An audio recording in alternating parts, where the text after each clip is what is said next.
If you think ghosts are just stories, think again. What happened in room 545 wasn't just a haunting, it was something worse.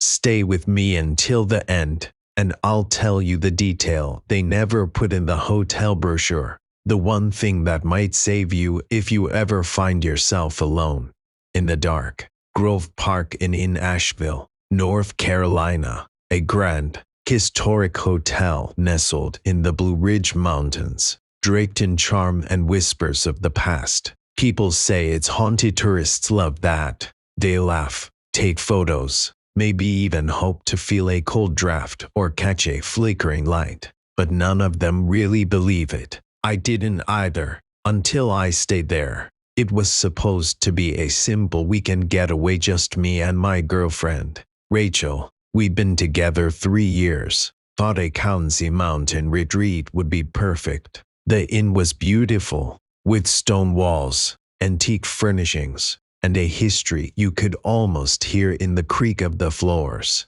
At check-in, the woman at the front desk handed over our key with a polite smile, but her fingers lingered just a moment too long. She hesitated, glanced at me, then at Rachel, as if she wanted to say something but didn't. Instead, she simply said, "Room 545. Enjoy your stay." The elevator groaned as it climbed, old cables straining like they carried more than just us. The hallway was dim, the lights flickering not enough to notice unless you were already on edge. The carpet's faded pattern twisted slightly underfoot, the kind that made you dizzy if you stared too long. The room greeted us with a chill. Not cold, exactly, just empty, like it had been waiting. Rachel brushed it off, laughing. Old hotels always feel weird. I laughed too, but I felt that heaviness. That watching, we unpacked, ordered room service, tried to relax. But when night fell, so did the silence, a deep, oppressive quiet, thick enough to press against your chest. I woke up at 3:17 a.m., not because of a noise, but because of the absence of one, the kind of silence that feels wrong. Rachel was asleep beside me, her breathing steady, but the bathroom light was on. I knew we'd turn it off. I got up, my heart already pounding. The door was slightly ajar, a thin slice of yellow light spilling into the darkness. I pushed it open, empty, but the mirror was fogged up, as if someone had just stepped out of a hot shower. And there, faint but undeniable, was a handprint, long, thin fingers dragging downward through the condensation. I didn't wake Rachel. I didn't want to. I just turned off the light, closed the door, and climbed back into bed. But sleep never came. Things get worse, much worse, and by the end, you'll learn why room 545 isn't just haunted, it's hungry. They say mirrors are just glass and silver, but sometimes, if you look long enough, something looks back. If you think that first night was bad, wait until you hear what happened next. And remember, I'll tell you the detail at the end that could save your life. Morning came, but it didn't feel like it washed the darkness away. Sunlight spilled across the room like it was trying too hard, forcing warmth into a place that had none left. Rachel stretched beside me, oblivious, her smile soft and sleepy. I almost told her about the bathroom, about the handprint, but I didn't. Maybe I didn't want to sound crazy. Maybe I was afraid saying it out loud would make it real. We spent the day like normal tourists. Coffee shops, little boutiques, walking through Asheville's charming streets. But I couldn't shake the feeling, like something had followed me from the room, a shadow just out of sight. When we got back to the hotel, the lobby felt colder. The woman at the front desk gave me that same look, half polite, half like she knew something I didn't. I wanted to ask, "What's wrong with room 545?" But I didn't. We went upstairs. The hallway seemed darker than before, the air thicker, The key felt heavy in my hand as I unlocked the door. Inside, everything was exactly as we'd left it, except for the mirror. It wasn't fogged this time, but there was a crack running through it, a thin, jagged line like a spider's web. I stared at it too long, my reflection distorted and fractured. Rachel noticed me looking. "You okay?" she asked, tilting her head. "Yeah," I lied. "Just tired." We ordered dinner, watched TV, tried to act normal, but the room felt different, like the walls had moved slightly when we weren't looking. That night, I woke again, 3:17 a.m., the exact same time. The bathroom light was off, the door was closed, but something was wrong. I could feel it. Rachel was asleep beside me, her breathing soft and steady. I sat her up slowly, my heart pounding so hard it echoed in my ears. The room was dark, but not empty. There was a presence as something just beyond the edge of what I could see. I turned my head toward the mirror across the room and saw eyes, not mine, not Rachel's, eyes in the mirror, watching me, unblinking. I couldn't move, couldn't scream, just stared, frozen in place, as the eyes slowly smiled. Not with a mouth, there was no mouth, just the shape of a grin carved into the darkness behind the glass. I don't know how long I sat there, paralyzed, but eventually, the eyes faded. The room was empty again, except it wasn't, because I knew he wasn't alone. The room shows its true face, and if you think it can't get worse, it can. Stay with me, the truth is coming. You think fear peaks, that there's a limit to how scared you can get, but fear isn't a wall, it's a spiral, and once you start falling, it doesn't stop. Stay with me, because soon, you'll understand why room 545 isn't just haunted, it's alive. The morning after the eyes in the mirror, I felt hollow, like something had been taken from me.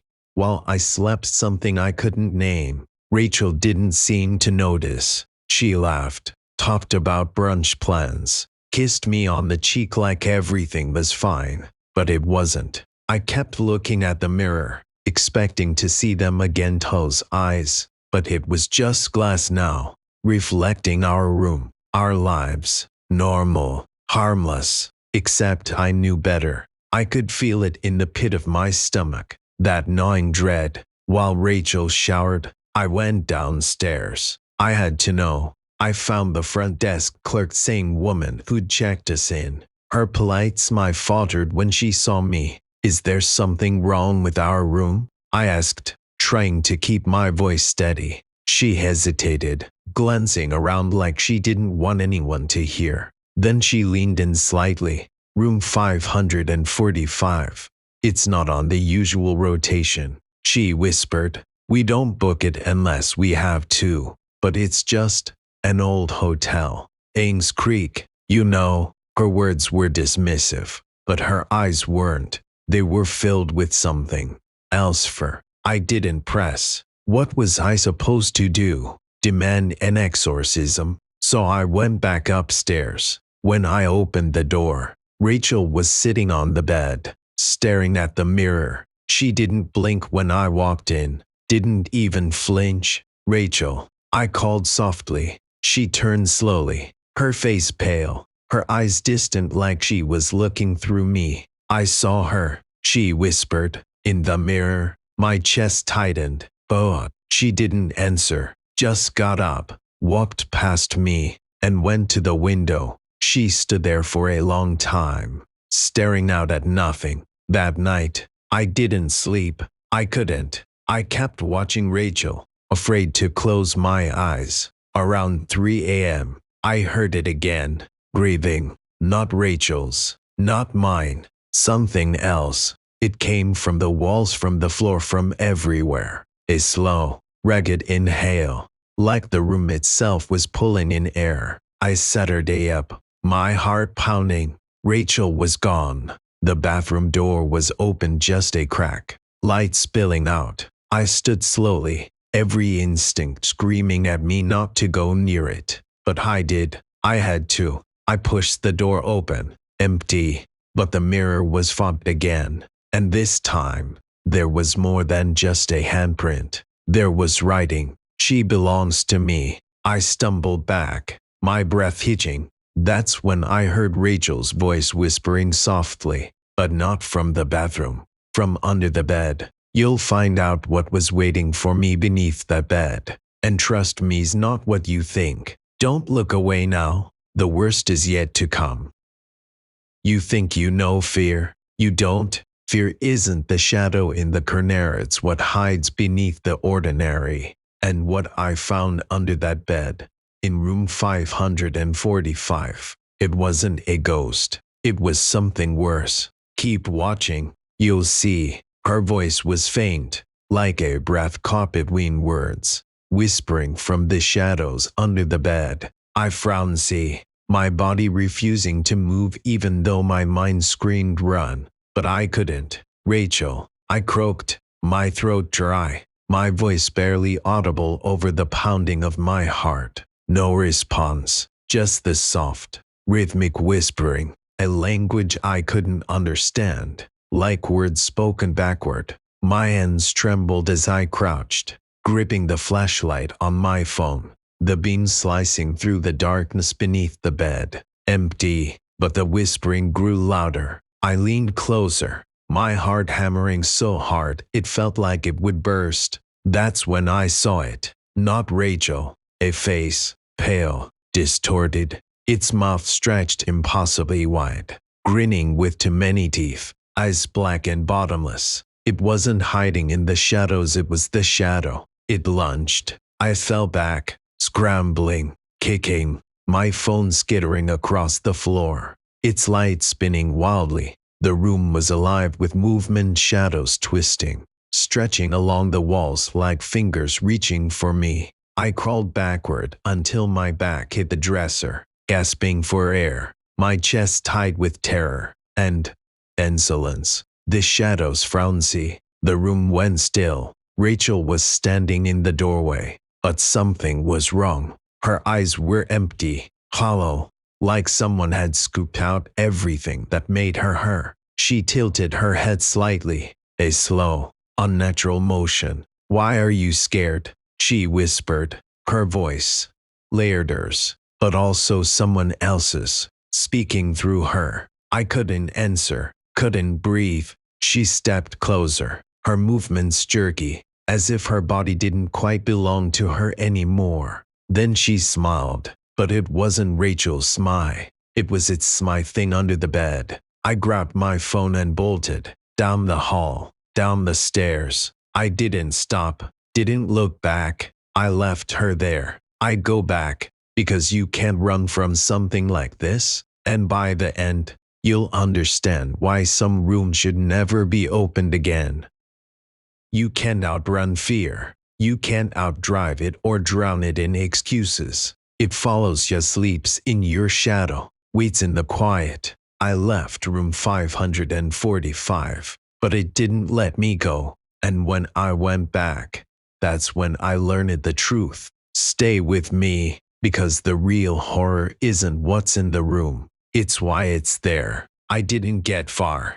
I stumbled out of the hotel, gasping for air like I'd been drowning. The cold night slapped me awake, but it couldn't shake what I'd seen: Rachel's empty eyes. That's my stretched too wide, like her face was trying to tear itself apart. I drove. I don't remember how far. The lights of Asheville blurred past me, a smear of colors through tears I didn't even know were falling. I found a motel on the outskirts of town, cheap and forgettable, the kind of place no one asks questions. But I couldn't sleep, not because I was afraid of nightmares, because I was afraid I wouldn't have them. That maybe whatever had taken Rachel had taken a piece of me. 2 hours passed, maybe days. I don't remember eating. I don't remember breathing, but I remember the dream. I was back in room 545, alone. The walls were wrong pulsing, breathing like the room had veins. The mirror wasn't cracked anymore. It was a door, and it was open. On the other side, I saw Rachel, but not my Rachel. This version was hollow, her skin too pale, her mouth moving silently, her eyes black voids pulling me in. Behind her, shadows shifted down scenes of hands, faces, all pressed against the glass like they wanted out. I woke up screaming, drenched in sweat, my motel room spinning around me. That's when I knew we had to go back. Not because I was brave, because whatever was in that room wasn't done with me. I returned to Grove Park Inn just as the sun was setting, casting long shadows that seemed to stretch toward me. The lobby looked the same, but it felt different, like the building knew I'd come back. I didn't stop at the front desk. I didn't need a key. The door to room 545 was already open. The lights were off, but the room wasn't dark. A faint glow pulsed from the bathroom, casting flickering shadows that didn't match the furniture. I stepped inside, my heart pounding like it was trying to escape. The air was heavy, thick with the metallic tang of something old and rotten. The floor creaked under my weight, but there was no echo, like the room swallowed the sound. I whispered her name, Rachel. No answer, just the faint sound of breathing. But it wasn't mine, and it wasn't hers. I'll show you what was waiting for me, and trust me, you'll wish I had. You've come this far, haven't you? You want to know what was waiting for me in room 545. But I have to warn you, once you hear it, you can unhear it. Some truths cling to your mind, like shadows burned into your memory. And this truth isn't just about room 545. It's about every place you've ever felt watched when you were alone. The door creaked as I pushed it open fully, the faint glow from the bathroom spilling into the room like something alive, slithering across the floor. My footsteps were silent against the worn carpet, though it felt like the room should be echoing with every heartbeat pounding in my chest. I moved toward the bathroom. The door was slightly ajar, just like before. The light inside flickered, but there was no sound, not the hum of electricity, not the drip of a faucet, just that faint, unnatural breathing. I reached out, my fingers trembling, and pushed the door open. The bathroom was empty, but the mirror was fogged again, and written in the condensation, clear as day, were the words, "You came back." I stumbled back, my spine hitting the door frame, my breath ragged. That's when I saw it. In the reflection, standing behind me, was Rachel, but not Rachel. Her skin was too pale, almost translucent, her eyes hollow black pits. She smiled that same too wide grin, and her reflection raised a hand to wave. But when I spun around, no one was there, just the empty room. I turned back to the mirror, my heart racing. Now, she was closer, her hand pressed against the glass, fingers splayed, nails too long, scratching faint lines into the surface.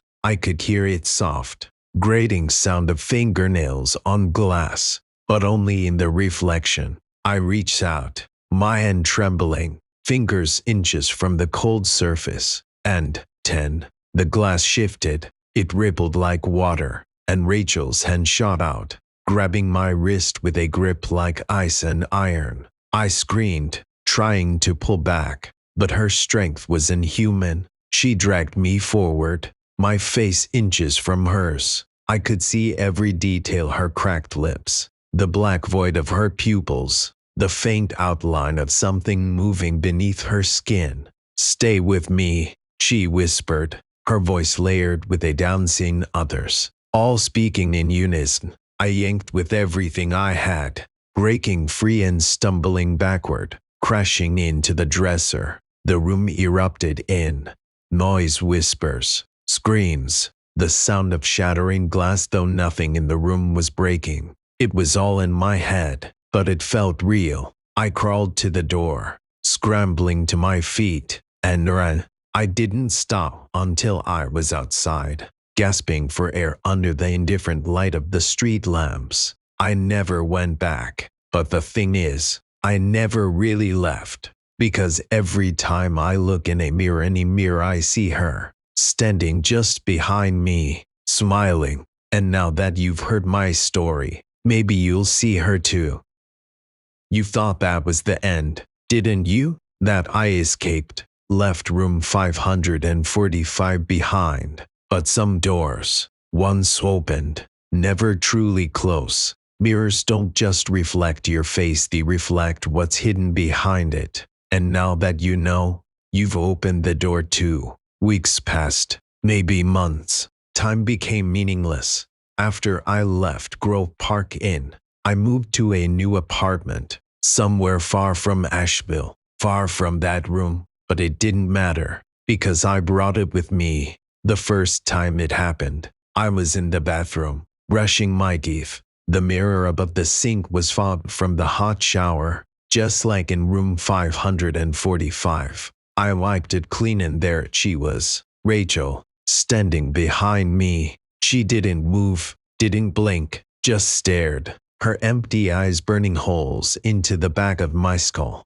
I spun around, heart racing, but of course nothing. I smashed the mirror that night, thought it would help. It didn't. The reflections just moved. Windows, shiny appliances, even puddles on the street. Anywhere there was a reflection, she was there, closer every time. I stopped going out, covered every mirror in my apartment, lived in shadows, thinking if I couldn't see her, she couldn't see me. I was wrong, because then she started speaking, whispers in the dark, my name, over and over, like a lullaby sung backward, sometimes soft, sometimes right in my ear, even when no one was there. I stopped sleeping, stopped eating. I started to forget what was real, until the night I saw her without a reflection. She was just there, standing at the foot of my bed, not in a mirror, not in glass, in the room, in front of me. Her smile stretched impossibly wide, her eyes black voids filled with flickering shadows. She didn't speak this time, just reached out, her fingers thin and long, nails sharp like broken glass. I couldn't move, couldn't scream. She leaned in, her face inches from mine. Her breath was cold knit like ice, but like the absence of heat, like standing in the vacuum of space. And she whispered, "You belong to me now. You'll find out what happened after she touched me, because that's when the real nightmare began. And if you think you're safe just because you're watching this, think again.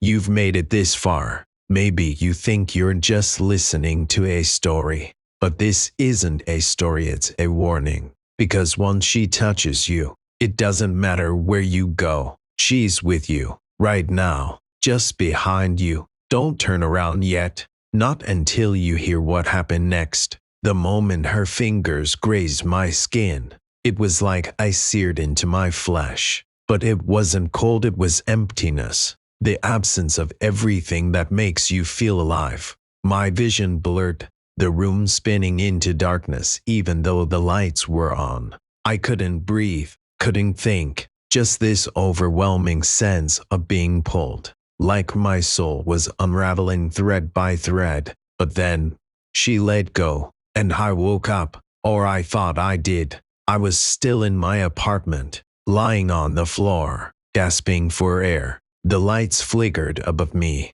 the bulb buzzing faintly, but something was wrong. Everything felt thinner, like reality itself was fragile. Paper stretched too tight over something darker. I stumbled to my feet, my body numb. The mirrors were still covered, but I could feel her just on the other side, waiting. I tried to leave, grabbed my keys, my jacket, but when I opened the front door, it didn't lead to the hallway. It led back to room 545. Same faded carpet, same flickering lights, the door at the end of the hall slightly ajar, that faint, pulsing glow spilling out like an open wound. I slammed the door shut, my heart racing, but when I turned around, I wasn't in my apartment anymore. I was in room 545. She was there, standing by the window, her back to me,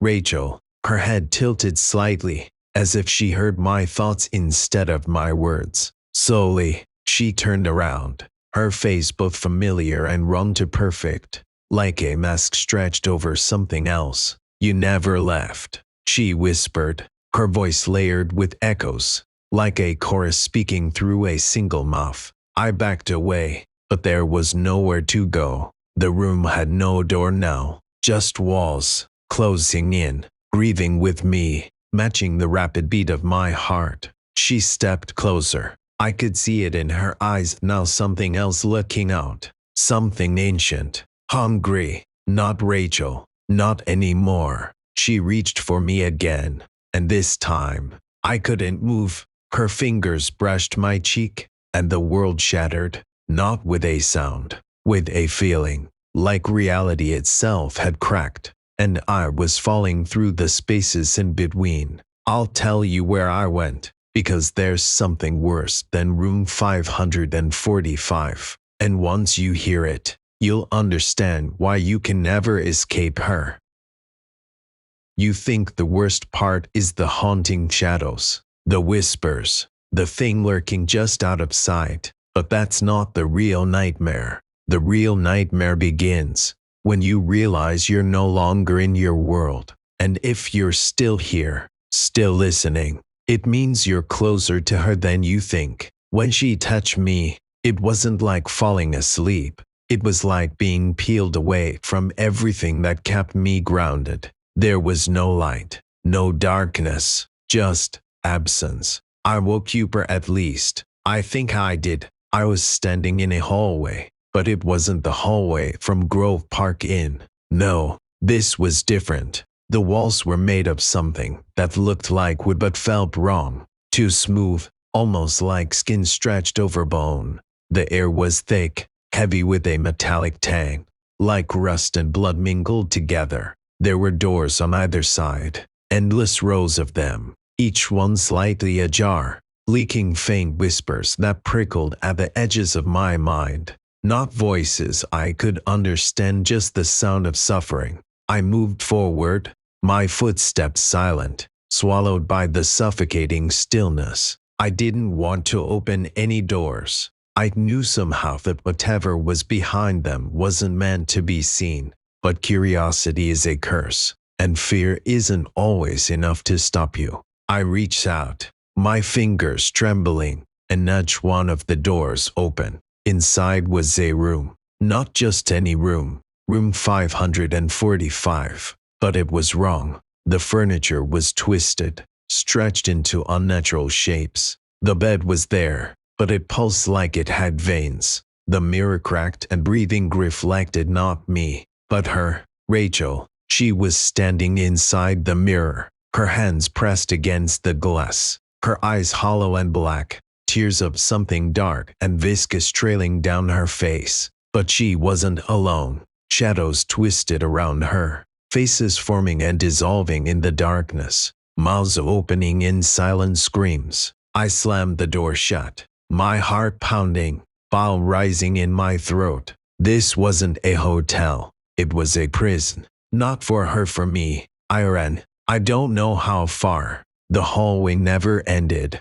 The doors never stopped. Each one another version of room 545. Another trap. My chest burned. My legs felt like lead. But I kept going until I hit the wall. Not metaphorically. Literally. A wall made of mirrors. Down scenes of them. All reflecting me. But not really, because in every reflection, something was off. In one, my eyes were missing. In another, my mouth was stitched shut. In another, I wasn't alone. Oracle stood beside me, smiling that impossible smile. I turned around to run. She was there, not in the reflection. In front of me, her face inches from mine. You never left, she whispered again, her voice like broken glass grinding together. I'll tell you what happened when I realized the truth, because it's not just about room 545. It's about every place that's ever made you feel like you weren't alone when you should have been, and trust me, you weren't. You've heard every word, followed me through every door, every shadow, but here's the thing, this isn't just my story. It's a mirror, and the longer you stare into it, the more it stares back. You think you're safe, but I thought that too, until I learned the truth. You never really leave room 545. You just take it with you. Her face was inches from mine, her breath colder than anything I'd ever felt, like it wasn't air at all, just an emptiness pulling everything inside me out. My body refused to move. My mind screamed, but the sound never made it past my lips. She didn't blink, didn't need to. Those black, hollow eyes weren't looking at me, they were looking through me, peeling me apart like pages in a book she'd already read. You never left, she whispered again, the words sinking into my skull, a mantra I couldn't shake. I don't know how long I stood there, trapped in her gaze. Could have been seconds, could have been years. Time didn't exist in that place, not like it does here, not like it's supposed to. But then something changed. She stepped back,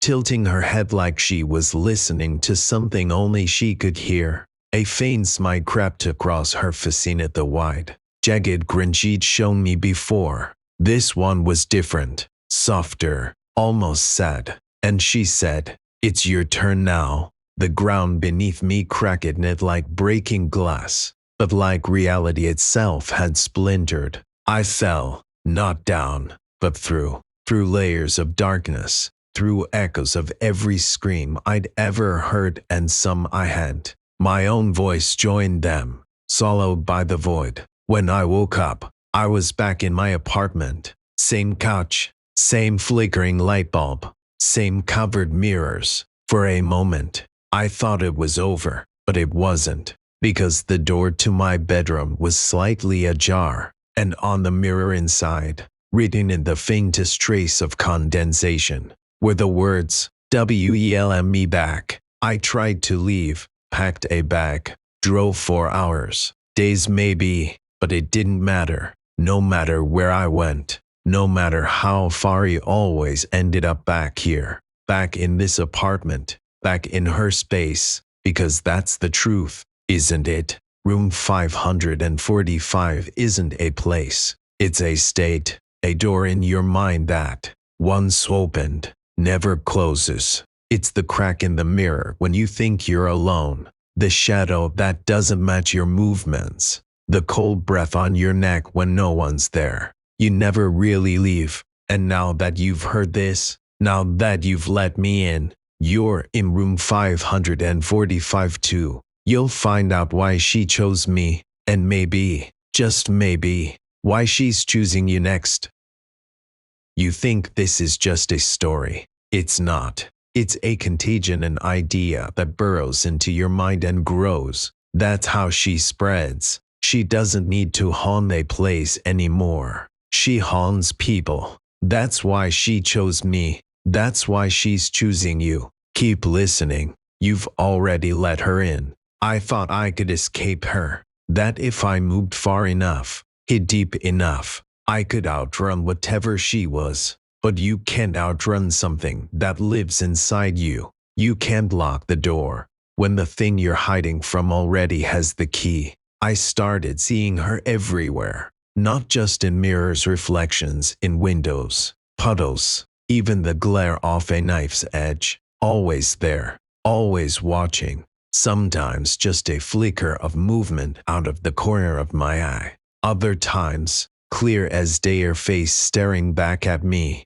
lips curled into that faint, knowing smile. I stopped sleeping, because in my dreams, I wasn't safe either. Every time I closed my eyes, I was back in that hallway, the endless corridor lined with doors, each one leading to another version of room 545, each one more twisted than the last. And she was always there, waiting at the end, whispering the same thing. You never left. But it wasn't just fear anymore. It was something else, a familiarity. Like she wasn't just haunting me. She was becoming part of me. I started hearing her voice when I was awake. Not whispers this time.